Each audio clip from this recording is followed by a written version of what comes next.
বদলে গেছে জীবন, বদলে গেছে অভ্যাস। সুস্থ থাকার চাবিকাঠি হলো সর্বদা পরিচ্ছন্ন থাকা ও নিয়মিত শরীর চর্চা, আর তার সাথে ভালো খাবার। ভালো খান, সুস্থ থাকুন, মুখরোচক। তিনি ছিলেন খড়কুটো ধারাবাহিকের কৌশিক বসু, আর অন্যদিকে মোহর ধারাবাহিকের আদিদেব রায়চৌধুরী। তিনি সদ্য প্রয়াত অভিষেক চ্যাটার্জি।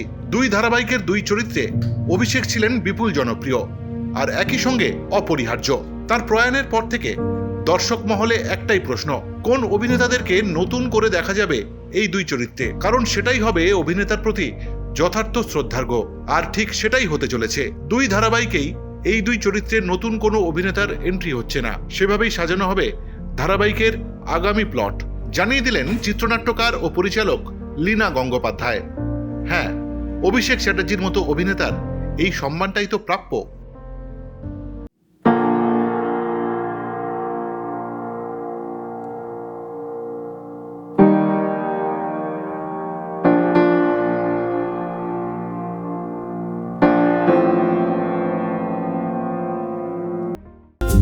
টলিপাড়ার লেটেস্ট নিউজ আর এক্সক্লুসিভ ভিডিওর সঙ্গে আপডেট থাকতে এখনই সাবস্ক্রাইব করুন আমাদের ইউটিউব চ্যানেল। বেল আইকনে ক্লিক করতে ভুলবেন না যেন।